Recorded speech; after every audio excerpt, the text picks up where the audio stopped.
Nous sommes le jeudi 26 février. Voici à la une.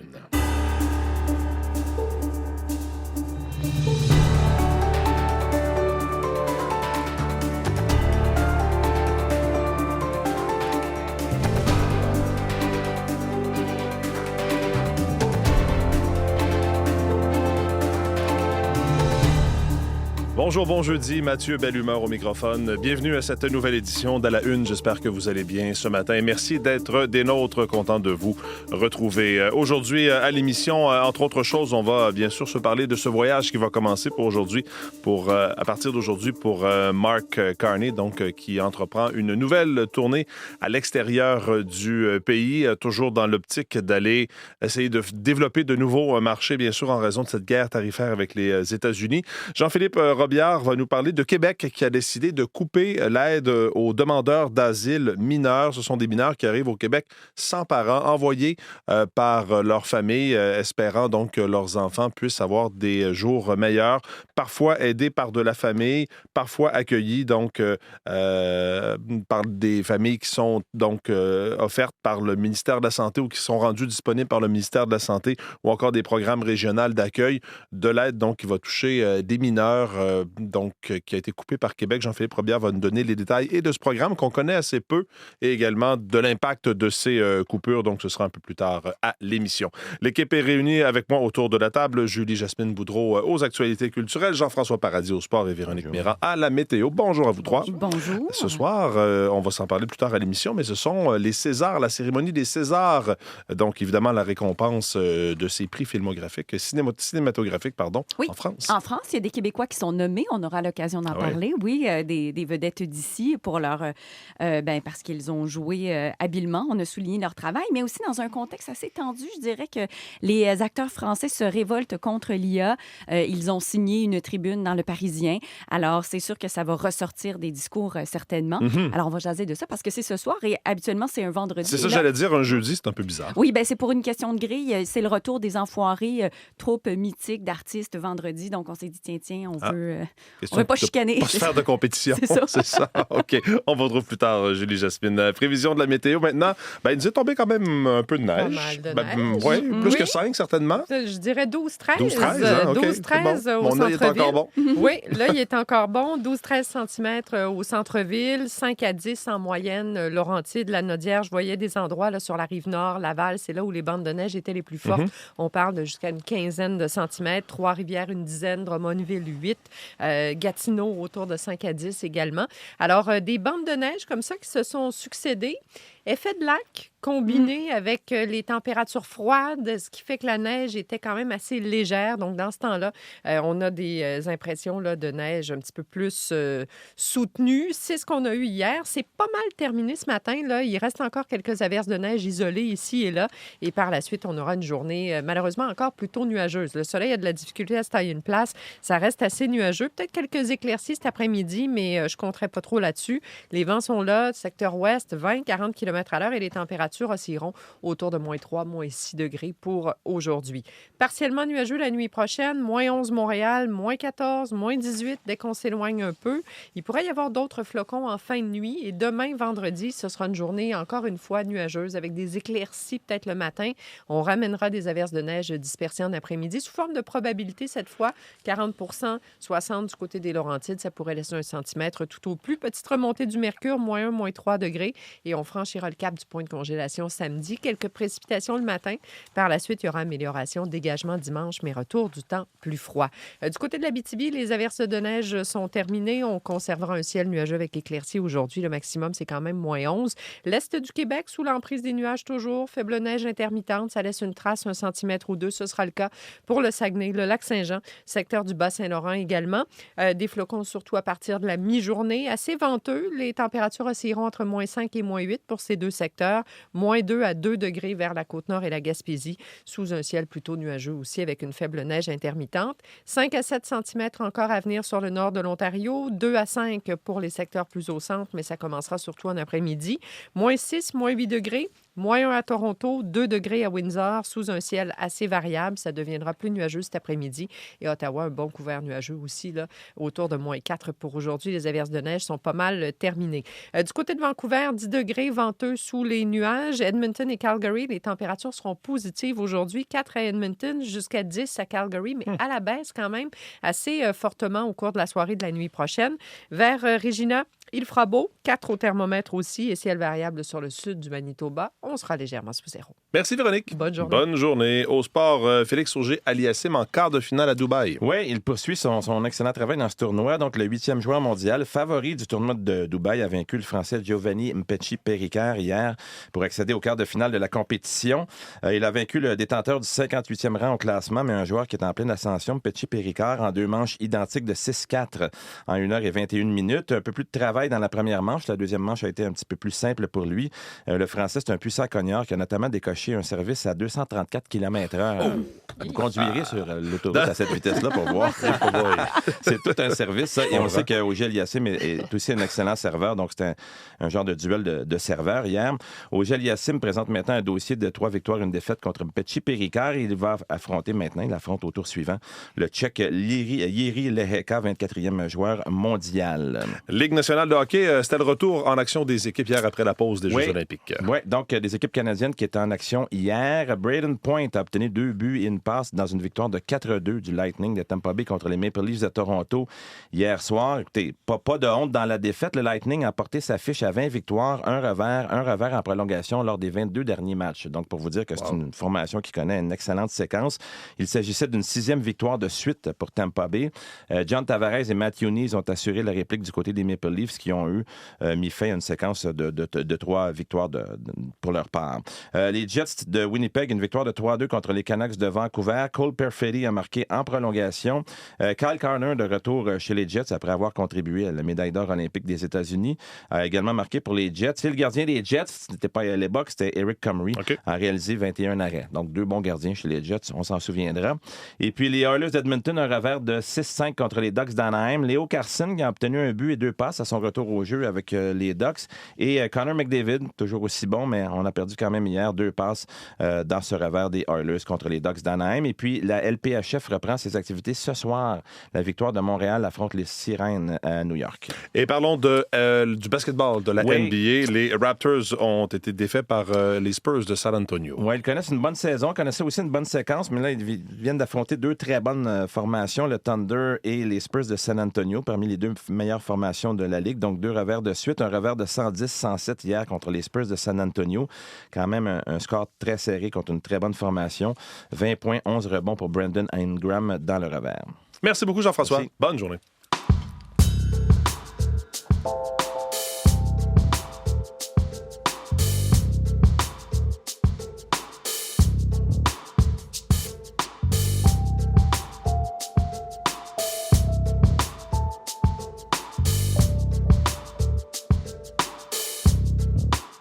À la une des différents quotidiens de ce matin, je vous parlais en ouverture d'émission de ce voyage de Mark Carney qui commence aujourd'hui. Ça va l'amener notamment en Inde. Et on apprend une du Globe and Mail de ce matin que le Canada ne croit plus que l'Inde interfère encore dans le pays. C'est ce que dit un haut responsable aux journalistes lors d'une séance d'information qui s'est tenue hier, justement, en marge de ce voyage de Mark Carney en Inde qui doit débuter demain. Il a répété que le Canada est d'avis que le gouvernement indien ne mène plus donc de ses activités au Canada, une déclaration qui marque quand même tout un changement par rapport à il y a 16 mois lorsque le Canada a expulsé des diplomates indiens. Rappelle le Globe and Mail, le premier ministre à l'époque, Justin Trudeau, avait accusé ces diplomates de faire des campagnes de violence contre des Canadiens. Ceci dit, lors de ce brefage technique, il n'a pas été question de la façon avec laquelle le Canada est arrivé à cette conclusion. Donc, il n'y a plus d'interférence indienne au pays. C'est à lire en une du Globe and Mail de ce matin. Maintenant, en une du quotidien, le devoir des heures de vol ou des mois d'attente. On parle de santé pour éviter de patienter de 6 à 18 mois avant de se faire opérer. Un Québécois préfère être pris en charge en France. C'est un entrepreneur donc qui a dû traverser l'Atlantique, nous raconte le devoir, pour subir une intervention au cœur plutôt au mois de février. C'est une intervention qui est pratiquée donc à peu d'endroits au Québec, qui n'est pas offerte dans le privé pour garder justement une certaine spécialisation. Là, c'est une intervention attention assez particulière au cœur. Toujours est-il que lui a décidé de trouver un autre endroit où il pouvait se faire soigner. Il a de la famille en France, a décidé d'y aller. Environ 20 000 $ que ça lui a coûté de sa poche. J'ai dit, écoutez, je suis chanceux, j'ai de l'argent. Et il dit aux gens, mettez de l'argent de côté pour vous faire soigner parce qu'à certains moments dans le système, on n'est pas capable d'être pris en charge. Il devait attendre entre 6 et 18 mois pour son opération. Ça l'empêchait de vivre normalement. Il a décidé d'aller en France et donc Le Devoir raconte son histoire ce matin en une. Vous pourrez lire ça dans ce quotidien.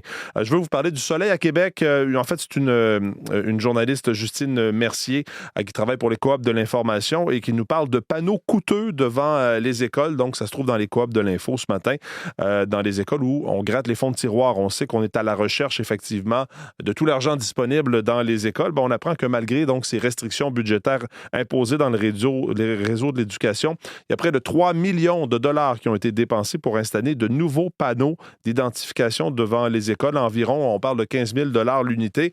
Évidemment, on a changé des commissions scolaires au centre de services scolaires. Il a fallu changer des panneaux. Donc, ça a coûté quand même près de 3 millions de dollars. Vous pourrez lire ça dans les coops de l'info de ce matin. En une du Journal de Montréal, on nous parle d'un monastère qui est difficile à vendre. Personne n'en veut, même pour la modique somme de 1 $. C'est dans la Naudière. C'est classé patrimonial. Donc, évidemment, pas possible de le démolir ou de le modifier de façon importante. Et les entrepreneurs qui l'avaient acheté au départ l'avaient acheté justement pour le démolir et faire un complexe d'habitation résidentielle. C'est pas possible de le faire et maintenant, il y a des problèmes évidemment d'infiltration d'eau parce que l'immeuble est désaffecté. Les entrepreneurs tentent de s'en débarrasser, mais c'est impossible. On raconte leur histoire dans le Journal de Montréal de ce matin. En une de la presse, des soldats israéliens comme conférenciers dans des écoles privées subventionnées. Vous pourrez lire le dossier ce matin dans la presse. Au plus fort des bombardements israéliens à Gaza, des écoles juives subventionnées de Montréal qui ont régulièrement invité des soldats, des personnalités israéliennes également comme conférenciers, même organisé une simulation d'entraînement militaire. Donc, on raconte qu'en décembre 2024, en plein bombardement de la bande de Gaza, il y a une école secondaire de Montréal qui a reçu un membre actif de l'armée israélienne. Ce sont des établissements privés qui sont subventionnés par l'État. Les écoles en question disent les activités, ces conférenciers-là, on les a invités, on les a payés, pas avec de l'argent public, mais avec l'argent, évidemment, comme c'est une école privée, qui est payée par les gens qui fréquentent cette école-là. N'empêche, le gouvernement estime qu'avec la loi 9 sur la laïcité de l'État, ça pourrait changer la donne. Il y a des consultations en ce moment sur le sujet à l'Assemblée nationale. Dans son mémoire, d'ailleurs, le Centre consultatif des relations juives et israéliennes a recommandé une modification sur l'enseignement privé qui stipule qu'aucun agrément ne peut être accordé à un établissement dont la prestation de service pendant des heures d'activité est fondée sur des normes et des préceptes religieux. Donc, est-ce qu'effectivement la loi pourrait changer la donne? C'est à voir, mais en tout cas, il y a un article à ce sujet-là complet dans la presse de ce matin.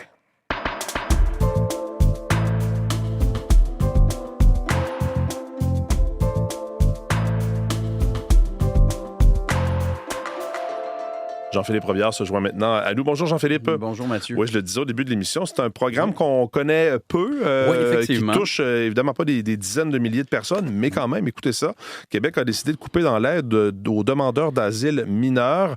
Une partie donc des aides financières soutenait l'installation, la scolarisation de ces demandeurs d'asile qui arrivent au Québec, donc sans parents, donc les sommes ont été coupées. C'est étonnant. Hein? Ouais. Bien, selon nos informations, c'est ma collègue Camille Gahard qui a travaillé sur ce dossier, Mathieu. Le gouvernement, donc, qui a aboli à la fin du mois de janvier les remboursements de frais facilitant l'installation pour ces mineurs, ce qui représentait une aide de 510 $ par année pour chaque enfant, chaque mineur. Le gouvernement a aussi coupé de moitié le remboursement des frais de scolarité, ce qui fait que ça passe de 234 $ à 124 $ par année. Le gouvernement qui a également aboli les 100 $ fournis pour les frais d'uniforme, tout comme le montant de 575 $ qui était versé jusqu'à présent, Mathieu, pour des démarches obligatoires de résidence permanente. Alors tout ça, je vous l'ai dit, ça a été coupé à la fin du mois de janvier. Alors c'est un coup dur, on peut le comprendre, pour ces jeunes, pour ces mineurs qui viennent de l'étranger, qui ont quitté leur pays seuls, sans leurs parents, pour trouver refuge ici au pays, au Québec, dans ce cas-là. Alors on écoute Catherine Pigeon de l'Alliance du personnel professionnel et technique de la santé des services sociaux qui déplore que le gouvernement Legault ait fait de telles coupures. Ces personnes-là, ce sont des On s'entend là, des mineurs qui ont décidé, ou leur famille a décidé que la meilleure option pour eux, c'était de partir dans un pays inconnu puis de venir demander l'asile. Donc, on s'entend que déjà là, ça les met dans une situation très vulnérable. Ils étaient vulnérables à la base. Ils viennent ici, on dit qu'on les accueille, mais vraiment, est-ce qu'on enlève petit à petit les ressources pour bien les accueillir? Donc, c'est vraiment très problématique. Est-ce qu'il y en a beaucoup de ces jeunes qui arrivent ici comme ça, sans parents? Oui, vous l'avez dit, mais évidemment, ce ne sont pas des milliers parce que ce sont des jeunes donc, qui arrivent seuls. Chaque année, Mathieu, il y en aurait des dizaines qui arrivent au Québec. Depuis le début de l'année, il y en a eu près de 120 donc, qui sont arrivés, des mineurs ici au Québec, demander l'asile, seuls, sans leurs parents. L'année passée, il y en a eu plus de 200. Ils viennent en majorité où? D'Haïti, d'Inde ou encore de la République démocratique du Congo, excusez-moi. Alors, pour les travailleurs sociaux qui leur viennent en aide à travers le programme régional d'accueil et d'intégration des demandeurs d'asile, c'est également un coup dur. On écoute à nouveau Catherine Pigeon. La mission des travailleurs sociaux sur le terrain, c'est d'accueillir et d'aider à l'intégration, de s'assurer à l'intégration de ces personnes-là. Puis on enlève des ressources. Depuis les dernières semaines, on enlève des ressources. Donc, c'est sûr que ça devient de plus en plus difficile pour ces personnes-là de faire leur travail, pour les travailleurs sociaux. Et puis aussi, vient avec ça le poids, le fardeau avec lequel elles partent à la maison en se disant, il y a telle personne, avant je pouvais offrir ça, mais là, j'ai plus rien. Et quand ils arrivent ici, ces demandeurs d'asile d'âge mineur, bien, ils peuvent être accueillis, Mathieu, dans leur famille élargie ou encore, ce qui arrive souvent, sont confiés à des familles d'accueil jusqu'à l'âge de la majorité et tout ça par l'entremise de la Direction de la protection de la jeunesse. Au ministère de la Santé, on confirme qu'effectivement, il y a des modifications qui ont été apportées au mois de janvier, notamment pour les frais d'installation qui ne sont plus couverts. Et ce qu'on dit au ministère, on a répondu à ma collègue par courriel, c'est pour des raisons d'égalité envers d'autres clientèles vulnérables qui ne reçoivent pas ces montants-là. Merci Jean-Philippe. Merci, bonne journée.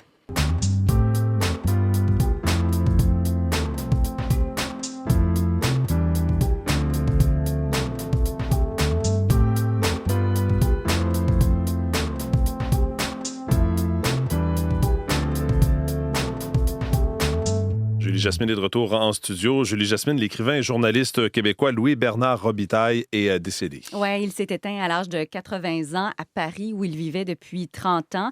Alors, il a signé des textes notamment pour Le Devoir, pour l'Actualité, pour la presse, où il a été d'ailleurs correspondant à Paris pendant plus de 30 ans. Il couvrait vraiment la politique française. Il a réalisé vraiment énormément d'entrevues, notamment avec Jacques Chirac, avec François Mitterrand, avec Nicolas Sarkozy et François Hollande. Et comme écrivain, plusieurs essais, notamment sur la société française, mais aussi des romans comme Le Zoo de Berlin. Ça s'est paru en 2000 et ça lui avait valu donc le prix France-Québec. On a appris son décès hier, finalement. L'artiste visuel d'ici, Manuel Mathieu, va participer à la Biennale d'art à Venise. Ça, c'est la consécration, Mathieu. Alors, je le dis, les yeux bien grands ouverts, parce que c'est, en fait, je dirais, le plus grand rassemblement d'art visuel au monde. Il fait partie des 11 sélectionnés, ce qui n'est pas banal. Donc, dès le mois de mai, et pour plusieurs mois, ses œuvres seront exposées. Alors, c'est un artiste visuel de Montréal, d'origine haïtienne, et c'est la commissaire qui a communiqué directement avec lui pour lui demander de venir exposer ses œuvres. Lui qui expose à New York, à Paris, et aussi à la station du REM Édouard-Montpetit. Vous pouvez voir une de ses œuvres, en fait, ses 5 mosaïques. Et d'ailleurs, il a utilisé des petites roches du Mont-Royal qui ont été excavées parce que c'est ça, sa technique. C'est ça, en fait. Il pousse toujours son art, que ce soit avec de la sculpture, de la peinture ou encore, depuis peu, l'art de la parfumerie. Alors voilà, Manuel Mathieu, très, très belle nouvelle pour lui. On est très fiers. Oui, bravo, absolument. Ouais. Les Césars, cette cérémonie qui récompense le milieu du cinéma en France, c'est ce soir. C'est ce soir, les 51e Césars. Il y a 2 Québécois qui sont en lice pour leur travail d'acteur. Théodore Pellerin pour le film Nino, qu'on retrouve dans la catégorie meilleur espoir masculin. Il y a également Xavier Dolan pour L'inconnu de la Grande Arche, qui parle d'un monument architectural en France. Alors, et ce film-là est nommé 8 fois et d'ailleurs va sortir sur nos écrans là, dans à peu près une semaine et demie, là, donc le 13 mars. Et dans le cas des 2 acteurs, ils ont déjà été nommés au César, donc notamment Xavier Dolan en 2022 pour Illusions perdues, puis Théodore Pellerin, c'était La dérive des continents. Et il y a aussi 2 nominations pour le film de Ken Scott, Ma mère, Dieu et Sylvie Vartan, ce film-là qui est sorti dans la dernière année, donc meilleur décor et meilleure actrice pour Léla Becti. Et je vous garantis que l'IA sera au cœur des discours des acteurs. Là comme ailleurs, j'ai envie de dire. Hein? Vous avez tout à fait, parce que mais là, c'est assez récent. Là, on a senti, c'est 4000 acteurs qui ont signé en fait un texte qui tire la sonnette d'alarme sur cette utilisation-là de l'IA parce qu'on demande au gouvernement de l'encadrer. Alors, et un petit mot aussi en terminant, le président du jury a été annoncé ce matin. C'est un cinéaste sud-coréen qui s'appelle Park Chang-wook, qui lui va présider le prochain festival de Cannes. Okay. Ce sera donc du 12 au 23 mai. Et d'ailleurs, lui qui avait déjà reçu un prix pour son film Old Boy à Cannes il y a de ça une vingtaine d'années. Donc, le président du jury du festival de Cannes. C'est le début de Montréal en lumière avec la relâche qui commence bientôt pour plusieurs activités proposées. Alors oui, Montréal en lumière, sinon la relâche, sinon la nuit blanche. Alors choisissez votre bonheur. Et c'est l'artiste Robert Robert qui ouvre les festivités en salle ce soir. Oh, les gens qui font la fête, oh, sans se casser la tête, oh, les gens qui font la fête, oh, faites de la place pour eux. Oui, faites de la place pour ceux qui font la fête, pourquoi pas? Oui, avec Robert Robert, artiste montréalais DJ. Alors voilà, 10 jours de Montréal en lumière. Ça commence aujourd'hui. Lui qui fait de très, très bons rythmes, Robert Robert sera au Club Soda ce soir. Ça fait du bien, un peu de lumière avec les nuages que l'on connaît depuis le début de l'hiver. Ça va nous faire du bien. Merci beaucoup, Julie Jasmine. Bonne journée. Je me tourne vers Marie-Michel Borduas qui va nous donner, dire ce que l'on va surveiller pour vous aujourd'hui. Évidemment, ce voyage de Mark Carney qui commence aujourd'hui. Oui, doit se rendre en Inde, en Australie et au Japon. Tout ça pour tenter de diversifier les partenaires économiques du Canada. Le premier ministre va d'abord aller en Inde, à Mumbai, puis à New Delhi ensuite, où il va rencontrer son homologue Narendra Modi pour signer plusieurs protocoles d'entente. Il sera accompagné notamment des ministres François-Philippe Champagne, Anita Anand et David McGuinty. Notre collègue Yasmine Mehdi accompagne la délégation. Elle signe d'ailleurs un texte ce matin à lire sur notre site web. Des dizaines d'employés des centres de services scolaires du Québec qui portent un signe religieux ont été licenciés ou sont en absence forcée. Parce que les centres scolaires doivent appliquer la nouvelle loi destinée à renforcer la laïcité dans les écoles. Selon nos sources, au moins 500 autres personnes pourraient perdre leur emploi s'ils refusent de se conformer à la loi. Fanny Bussière-McNicol s'est penchée sur le sujet. Il y aura un reportage texte à lire également ce matin. Merci beaucoup, Marie-Michel. Bonne journée. Bonne journée. Voilà donc pour cette édition d'À la Une. Je serai en congé justement pour la relâche demain et pour la semaine prochaine, c'est mon collègue Jean-Sébastien Bernatchez qui sera en poste avec vous. Voilà pour cette édition d'À la Une. Vos équipes du matin prennent le relais dans les prochaines secondes. Bonne journée.